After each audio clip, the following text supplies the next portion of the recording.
Today, we're going to be chatting through how to use stress to your advantage. And this is a really common thing that we've been seeing across the country through American Happiness is that people are feeling stressed and they're feeling low energy. And we talked a little bit about energy at our last session, but today we're going to get into how to use stress to your advantage, the different types of stress, and a couple of things you guys can start doing right away that are really going to make an impact and don't require much time at all. So if you haven't been here for the past couple times, my name is Michelle Wax. I'm the founder of American Happiness Project. And what we are is really a movement across all 50 states to connect people, to bring them together, and to share strategies that are going to create more joy, fulfillment, and energy in the everyday. So since 2017, we've now worked with thousands of people through workshops and interviews and programs and all this good stuff. And so what we're going to do today is really provide tangible things you guys can start doing in the area of using stress to your advantage that you can implement right away. So we've had some really great press and really great, worked with really great people over the past couple years. And today, what we're going to do is tie a little bit into the science of the brain, really what's happening within the mind and the body when you start to feel that stress, right? Because we all know what stress feels like. It doesn't feel great most of the time. And then we tie it in together with all of the research we've done across the country, interviewing everyday Americans from all walks of life on what they're doing that's actually working out there in the world. And our focus is really on everyday people. So they're not necessarily super rich or super famous or anything like that, but we're capturing how everyday people are creating more joy, fulfillment, less stress, more energy in their everyday life. And so the documentary is set to release early 2021. So coming up pretty soon, really excited for it. We have a trailer available on our site, which I'll share the link at the end today if you want to check that out, and stay tuned for 2021. But really our goal with capturing the documentary, this is me in Virginia, Louisiana, traveled to every single state in America, was to capture how everyday people are creating more happiness in their everyday life, regardless of external circumstances, because obviously things are going to come up that are stressful. That's what we're focusing on today, right? That are worrisome. But how do you really focus on what you can control in order to start using that to your advantage, using the wiring of your brain to your advantage? Because I personally was never really taught that growing up. It was something I had to kind of stumble into and then lead me on this pathway to American Happiness and to building this program out and chatting with all these amazing people. So these are a couple of people we interviewed for the documentary. Today I wanted to share, before we get into the actual workshop, is the two major themes that developed while we were filming across the country that I kept hearing time and time again, that people all across the country, didn't matter where you were living, what your job was, you know, what your family life was like. These were two really big things I kept hearing, was that people want to be around more positive people, and they're lacking a real connection, right? We have a lot of surface level conversations or surface level interactions, but people are really craving more positivity in their lives and connection. And this really has led us to building out a group program that we're going to be launching in the new year as well. I'll share more info at the end of this today, but really it's designed to bring you together with more positive people that are going to be uplifting, an uplifting community in your life. And so I'll get into that at the end, but I want to, allude to it because I mentioned this a couple weeks ago when we were having our habit formation or positive habit formation workshop on accountability and community are really, really powerful in creating lasting change. And so our goal with this is to help create that community, help you connect with other people in, a natural, organic setting that are really going to lead to impact. So today we're going to be talking about the science behind stress and how it affects the body and mind, the three different types of stress, and really how to transform what we traditionally consider bad stress into good stress. And finally, of course, those strategies that we've been sharing all throughout the series on what's actually working out there in the USA and beyond in order to reduce stress, minimize it, really start using it to your advantage in a powerful way. So we tie everything back to really how the brain is wired, and the brain was wired many, many, many years ago, way back in our primal days when we were first created as human beings. And I want to take you guys back to that time, like we've been doing for the past couple workshops. And when we were wired originally and we were created as human beings, we lived in a very different world than we do today, right? Our modern world is very different from primal times, but our brains are wired the exact same way as hundreds and hundreds and hundreds of thousands of years ago. And so your brain was really wired to protect you, is wired to keep you safe from external threats, right? That was our top priority, was just to keep ourselves safe and to keep ourselves alive. And we got into this with our original workshop on the science of happiness. But this is why your brain will start to talk you out of something new, or it will start to drag you back into your comfort, even if that necessarily isn't helping you grow to become the person you want to be, is because your brain is constantly dragging you back to what's familiar, what's safe, because we're wired to go down that pathway naturally.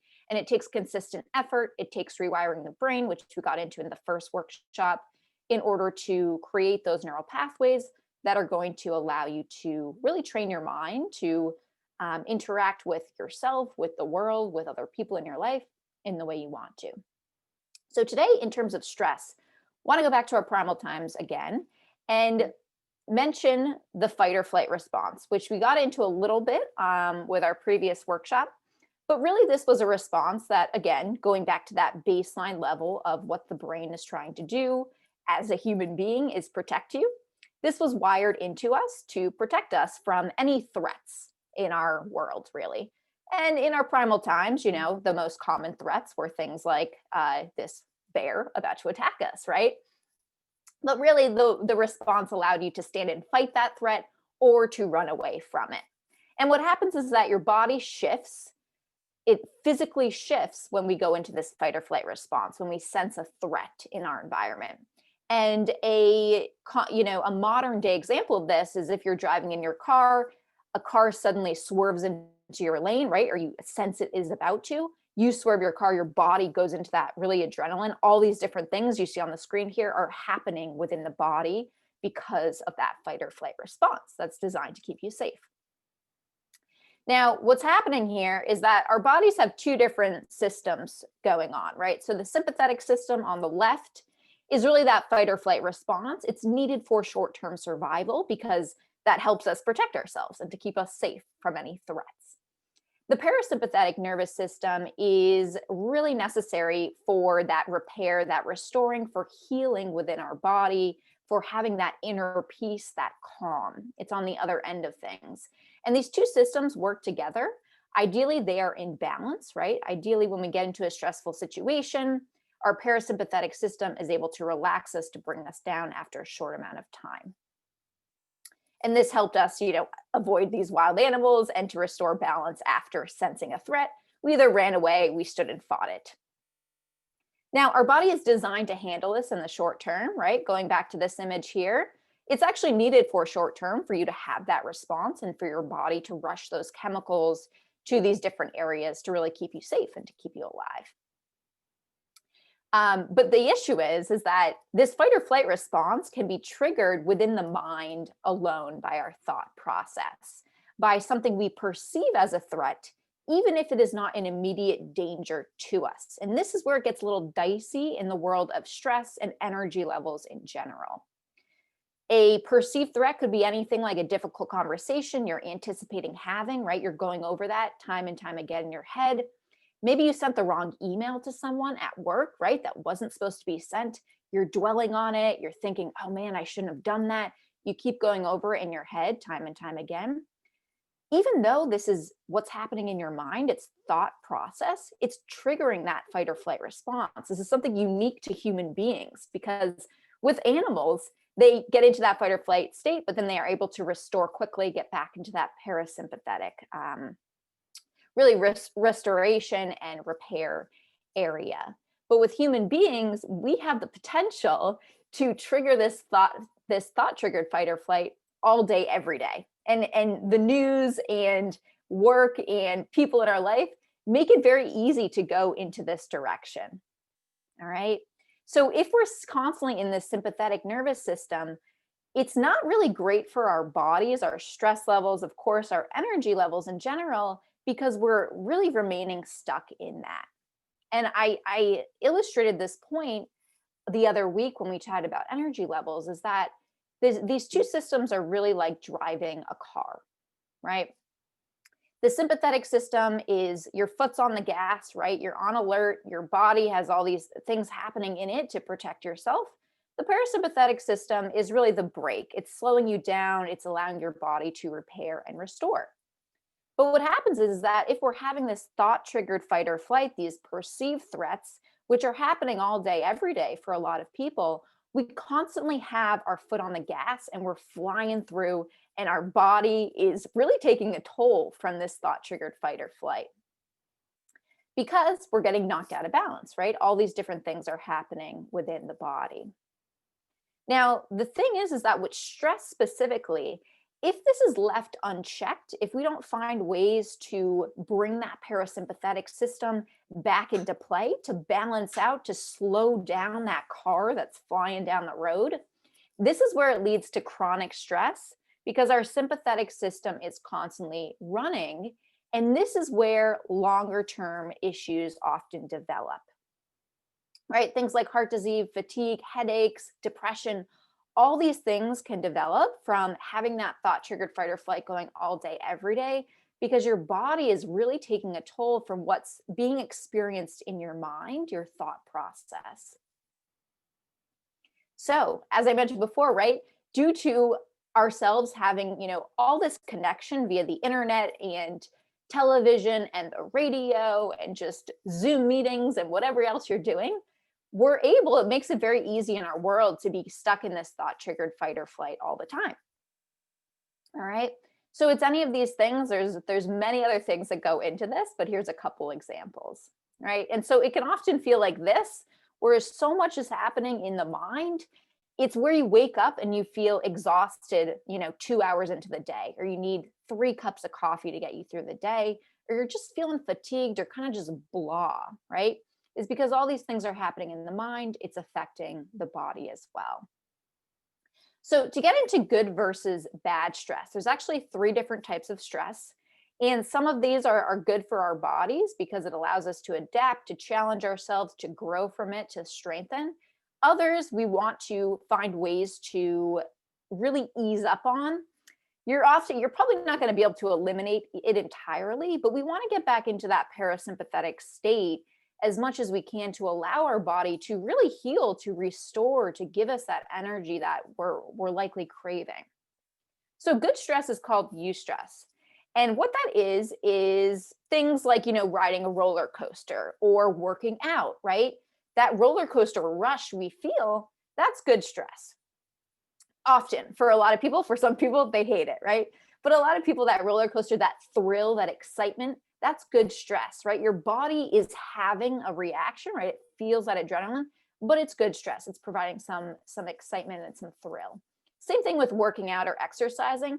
Working out is not always the most pleasant thing, but we all know that it's good for us to do, right? It's providing that eustress. It's allowing our muscles to grow and adapt and strengthen.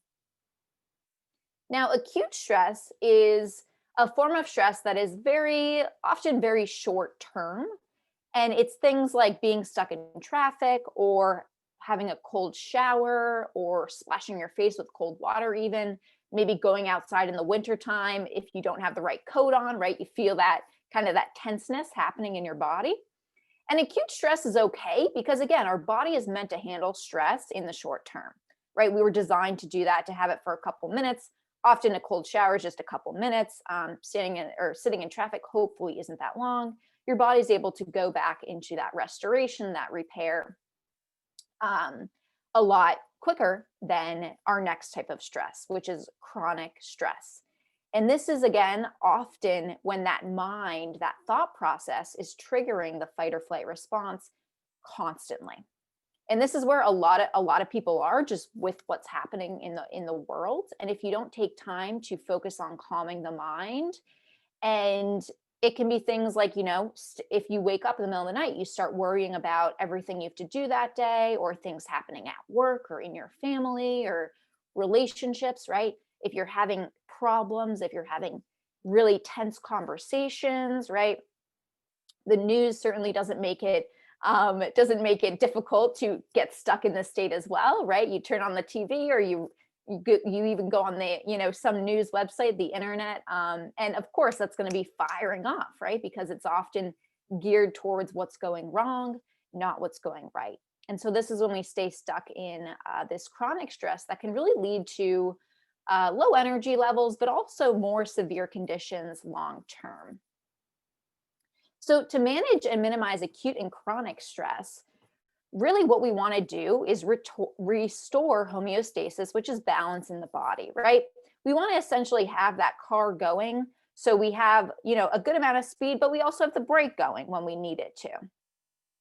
So these two systems are in balance. This is when the body is working the best. This is when you have a clear mind.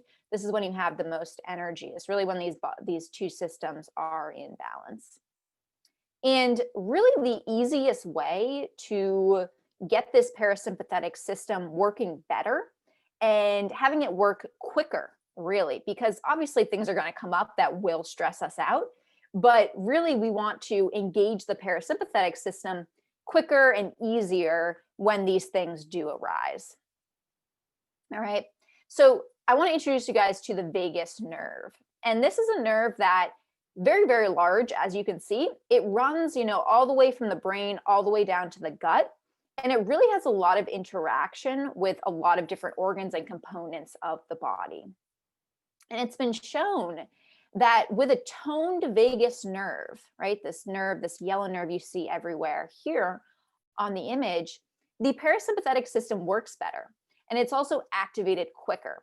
So once you start toning your vagus nerve, what's going to happen is when you do have a stressful event, or you are perhaps dwelling on something that's causing stress in your life, with a toned vagus nerve, you're going to start to activate that parasympathetic system quicker, allowing you to go back into a balance, allowing your body to restore and repair. All right. And it's going to allow you to alleviate stress quicker, to balance quicker, more mental clarity, your immune function goes up. All these different things happen that is really just from this very simple, what's the word for it? Not task, but very simple approach of toning the vagus nerve. All right. And toning the vagus nerve is very, very simple to do. The easiest way to tone the vagus nerve is by deep breathing. And what's happening is that when you're doing deep breathing, it's really engaging that vagus nerve, it's strengthening it, and it's very simple and easy to do. It only takes a couple of minutes per day, right? So in order to strengthen it, or to tone it rather, a great way to do this is just taking some deep breaths in. This is called belly breathing. So you're going to breathe in for 4 seconds. You're going to inhale. And as you're inhaling, you'll feel your belly goes actually out, as you can see in this diagram. And then you want to breathe out for a little bit longer than you breathed in. All right. So for 6 seconds, breathe in for 4, breathe out for 6. Pretty simple, pretty easy to do. Another great form of breathing, deep breathing, is called box breathing. And it's pretty simple to remember. Really what you're going to do is just breathe in. And I guess, so you can picture a box, right? There's obviously 4 sides to a box. The first side is to breathe in, right? So for this example, we'll take 4 seconds. You would breathe in for 4 seconds. At the top of the breath, you would hold that for 4 seconds. Exhale for 4 seconds, and then hold at the end for 4 seconds before breathing in again. So those are 2 different ways you can do it. There's a lot of different techniques to deep breathing that you can look up on your own.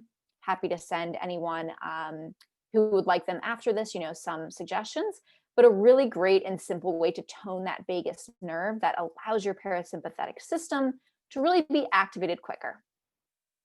Now, another key component of stress that's been shown is that the perception of stress, the belief you have about your stress in your life, is much more powerful than we're taught to believe. And if you guys think of, 2 people can have the exact same, be in the exact same situation and be interpreting it completely differently, right? And there's a great example of this as with, public speaking in general, right? Someone could get up on stage, public speaking, or maybe they're a performer or an artist, a singer, and they get up on stage and they feel really excited, right? They feel very enthused. They feel, the blood rushing through their veins. They're feeling that adrenaline. And then someone who's super nervous about public speaking, they can get in front of an audience and feel the exact same reaction, right? They feel their palms sweating, they feel that adrenaline, but they interpret it as nerves. And so there's a really great TED Talk that I'm going to share a clip of right now, because it gets into, it's only 12 minutes. We're not going to watch the full 12 or 14 minutes today, just a brief minute of it. But it's really interesting because she gets into the science and research that's been done on how much the perception of stress, what you believe about stress, actually affects you. So let me go ahead and play the clip right now for you guys. Bad for you. I want you all to pretend that you are participants in a study. You come into the laboratory. You have to give a 5-minute impromptu speech on your personal weaknesses to a panel of expert evaluators sitting right in front of you. Now, if you were actually in this study, you'd probably be a little stressed out. Your heart might be pounding, you might be breathing faster. Normally, we interpret these physical changes as anxiety, but what if you viewed them instead as signs that your body was preparing you to meet this challenge? Now, that is exactly what participants were told in a study conducted at Harvard University. And participants who learned to view the stress response as helpful, well, they were less stressed out, less anxious, more confident. Their physical stress response changed. Now, in a typical stress response, your heart rate goes up and your blood vessels constrict. But in the study, when participants viewed their stress response as helpful, their blood vessels stayed relaxed like this. Their heart was still pounding, but this is a much healthier cardiovascular profile. It's a lot like what happens in moments of courage. We need to talk about a hormone. Right. So great TED Talk to take a look at after this in terms of stress. And it really helped me to shift my perception around it. So getting into the more tactical side of what you can start doing, often when we are experiencing stressful thoughts and emotions, we're living in the past or the future, right? If you think about the last time you were stressed about something, it most likely was not happening in the present moment, right? You were dwelling on something that could happen in the future, worrying about something that could happen in the future, or it was something that already happened that you likely have no control over because it was in the past, right? And so a really great strategy that has been shown to work well with stress and anxiety is to really fully bring your awareness back into the present moment, right? Really focus on what's in front of you, because it's almost impossible to feel stressed if you're entirely engulfed in the present moment. And a really simple way to do this is through the 5, 4, 3, 2, 1 method. And what this is what you're going to do is when you start to feel stressed or anxious or whatever, you're feeling that's not the best, you're going to bring your attention fully into the present and engage the 5 senses. So this is a simple thing you can do at any point in the day. What you want to do is look for 5 things that you can see, right? So you can see the door, you can see your bookshelf, you can see notebooks in the corner, whatever it is that's in the room you're in. Engage 5 things you can see, 4 things you can feel. Maybe it's your sweater, the desk, your phone, a lamp nearby, right? 3 things you can hear. 2 things you can smell. The last 2 get a little trickier sometimes, but 2 things you can smell, right? Maybe it's the coffee in your cup. Maybe you open the window, you get a nice smell of fresh air. And 1 thing you can taste, right? So maybe it's what you're drinking, you're eating some gum, whatever it is, right? But really bringing your awareness into the present moment can be very powerful, especially when you feel as though that stress really coming on strong, or the anxiety as well. Now, the third component is to audit what's driving your stress, because so often we kind of stay stuck in a cycle of things happening time after time in our minds or our days or our lives, and we don't take time to actually audit, okay, what's triggering this stressful feeling, or what's triggering why I'm feeling this way in general, right? And it's very important to do because, as I mentioned in our workshops previously, we have up to 60,000 thoughts per day. And so until you start bringing these things to the surface, start auditing it, start tracking it, really it's going to direct how your life goes because we stay stuck in these cycles of thought patterns and things like that. We have to break from them. So, really bringing to the surface what is causing the stress in our lives is very, very powerful. It seems simple, but it's more powerful than you think to do. So I encourage you guys to track what activities, what content, what people are driving the stress in your life. And often these things, are part of our jobs perhaps, or, in our relationships, things like that. But start tracking when you do feel stress, what were you just doing? Or what did you just read? Or what did you just watch on TV? Or what person were you with when you started feeling that? Start tracking it and start auditing it in your life. And a simple way to do this is just to grab a notebook and start tracking that, every couple hours, similar to what we did after our first workshop for the science of happiness, to start auditing and tracking your thought process. Same thing with those stressful moments, bring them to the surface. And then what you can do is ask yourself, do I have control of what's causing this stressful feeling? Because most of life is outside of our control, even if we don't want to believe it, right? What other people think or say or do are completely outside of our control.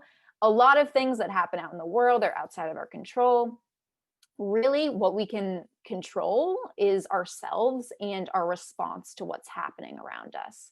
And so when you start tracking these things that are causing stress in your life, ask yourself that simple question, do I have control of this?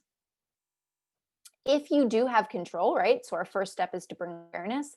If you do have control of it, right? How can you adjust it? How can you perhaps limit the content you're consuming, whether it be, TV or social media, whatever it is that's causing that stress? Maybe you can limit your interaction or the time spent with certain people that are perhaps causing that stress. You can do it really with any area. Maybe it's an activity. Some things you likely won't be able to limit, time or interaction with if it's part of your job or something like that. But how can you start incorporating that more into your life? And this is going to be our first group activity in a moment. We're going to break off and you guys can chat about it for a moment. But first step is to bring awareness to it, to start auditing and tracking, one or two things that are bringing you stress. Limit the time or interaction with it. And then finally, what we want to do is we want to bring in those things that are going to incorporate more joy, especially important for things that we might not be able to limit the time or interaction with as much. Bring in more joy and start auditing on kind of the other end of stress. What is making you happy right now? What is making you feel calm, feel joyous in the day to day? How can we, similar to how those two systems within your brain and body balance out that fight or flight and that restore and repair, how can we start to bring in more joyful things, more fulfilling, more peaceful things that are going to balance out the systems and balance out really, the stressful things in our life, but also on the other end of that as well. So I'm going to break you guys off now. If you haven't used the breakout rooms before, again, if you're not really camera ready, I know a lot of the times that happens with Zoom workshops, you don't have to turn your camera. We just ask that you do accept the invite so that people can connect with you and you guys can interact.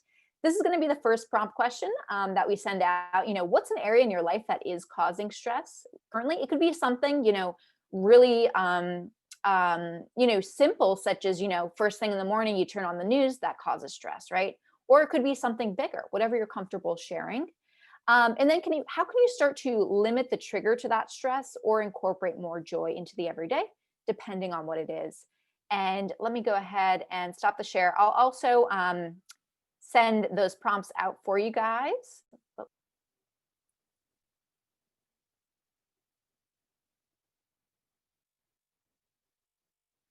All right, and as everyone comes back in, feel free to share what you are going to be doing in order to either incorporate more joy or to perhaps limit the time interaction with that trigger in the chat. And everyone else will be joining in about 10 seconds.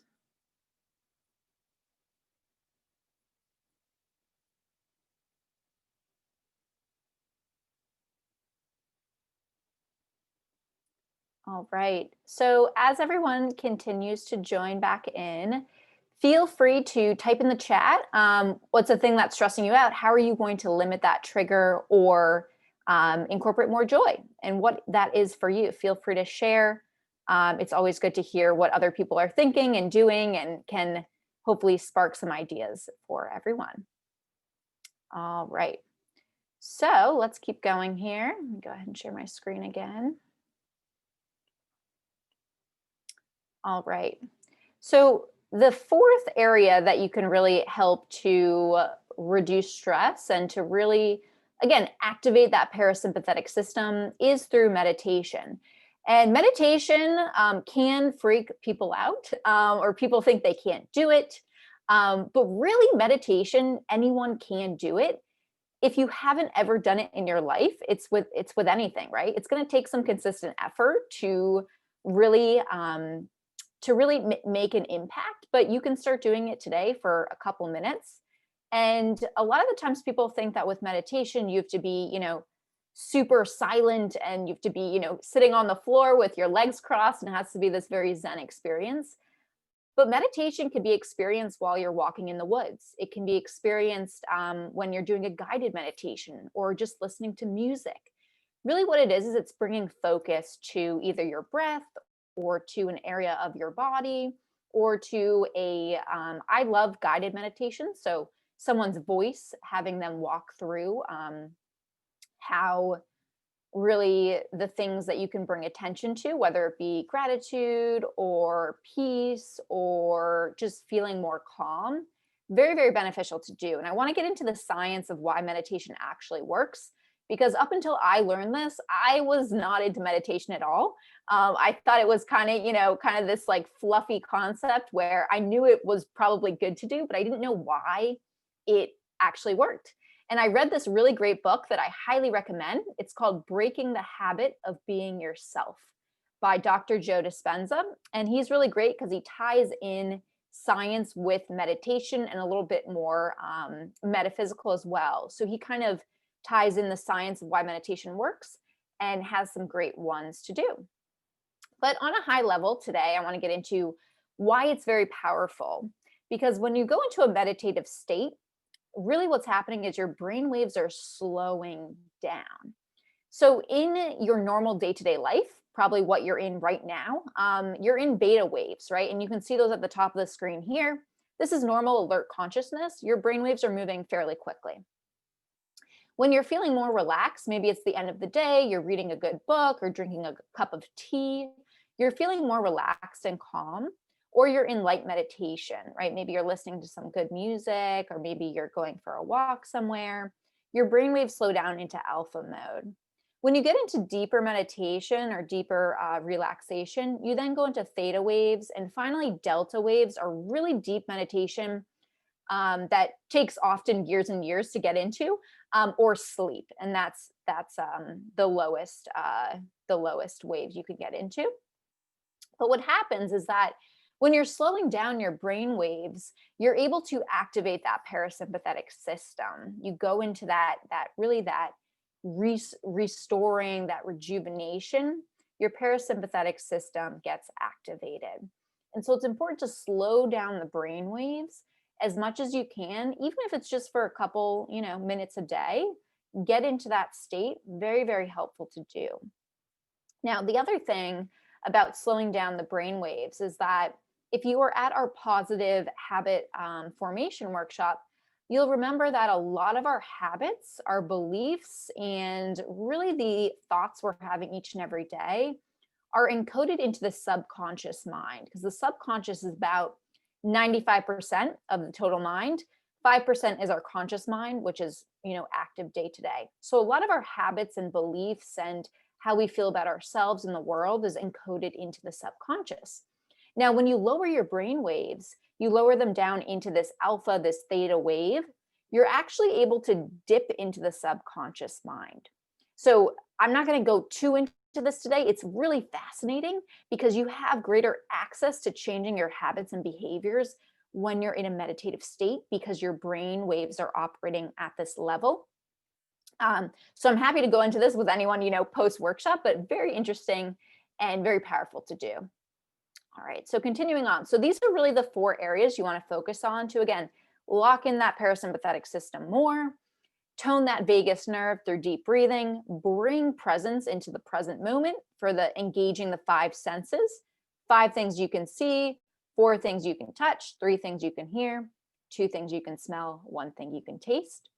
Audit and tracking, right? What's causing that stress? How can we limit the time or interaction with it? Or how can we incorporate more joy to balance out? And finally, meditation is very, very powerful. Now, like everything in all these workshops we've been going over, consistency is really everything, right? And so great ways to remain consistent with these practices are setting an alarm in your phone, having a calendar invite that you look at, each and every day. I love to do this kind of in the middle of the workday or the middle of your day. Just block off, 5 minutes or so for that deep breathing. Close your eyes, and it gives you a nice break from the computer for a lot of us that are working from home. But also just it's a nice little reset throughout the day to make sure you're activating that parasympathetic system. And you can also have a notebook that you leave on your bed or by the couch if you want to, be tracking that stressful. Even have it on your desk if you're at work as well to audit and track the stress. All right. So let me check the time here. Yes, we have a little bit of time, so I'm going to break you guys off one more time, and we'll share how you're going to remain consistent, right? And if you've been at previous workshops, feel free to share how you're remaining consistent with those strategies you learned or the ones you're learning today. All right, so let's keep going. So we have a couple more things here before we'll go into Q&A for a couple minutes. So I want to share a really, really powerful concept that this kind of ties everything together with all the workshops we've been doing. And it's something I learned about a couple years ago.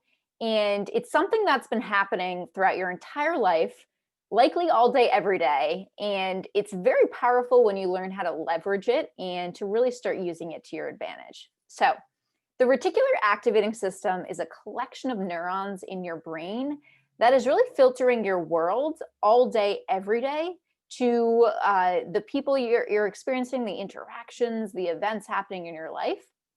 And to give you guys an example, if you've ever bought a old car or if you've ever bought a new car, you'll notice that when you start driving that car around, you see it everywhere, right? It doesn't really make sense because it's not like hundreds of people went out and bought the same car as you that day. But because your brain is now focused on it, it's important to you, you see it everywhere, right? It's filtered into your world.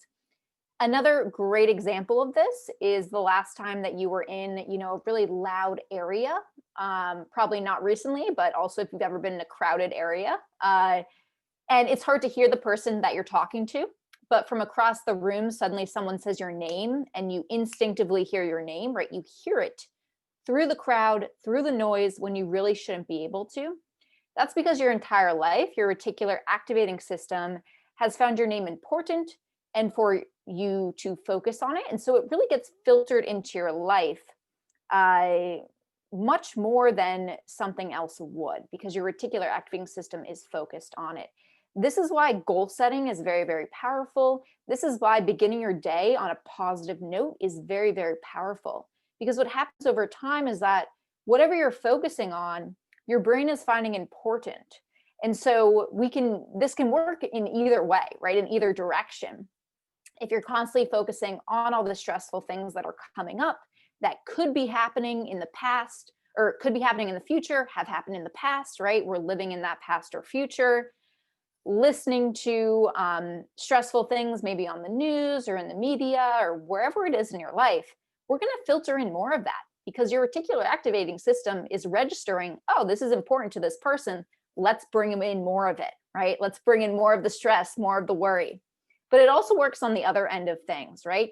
If you stop and take a moment to look for the opportunity, the positivity, the good in your life, the gratitude, the appreciation, your reticular activating system registers, oh, wow, this is important to this person. Let's pull in more of this. Let's filter in more of this. So it's really, really powerful because your brain is always filtering more in of what you're focusing on. So just to wrap up all the workshops we did throughout the series, really, really powerful to pay attention to and to start focusing on whatever area of your life that you want to perhaps improve or change. Start focusing more on the good in that area versus what's not necessarily going the best or what's lacking in that area. All right. And I mentioned at the beginning that we are launching a new program for more connection, more community. This is something we've been hearing a lot, is that people want to be around more positive people. They want, deeper friendships, deeper connection. But it's hard to meet people now more than ever, right? And it's hard to meet people that are on your level that are going to be uplifting and positive. And so we're launching a program called Connection. It's going to be a 6-month program, so that the issue with, one-off events is that you might meet someone great, but you don't really get connected to them. So it's going to be 6 months to really ensure that you're getting to know people, that you're building community and connection. If you want to be a part of that, we're launching it in January. Feel free to head to this site. I'll also put it in the chat. But I mentioned this, back in the workshop for the positive habits.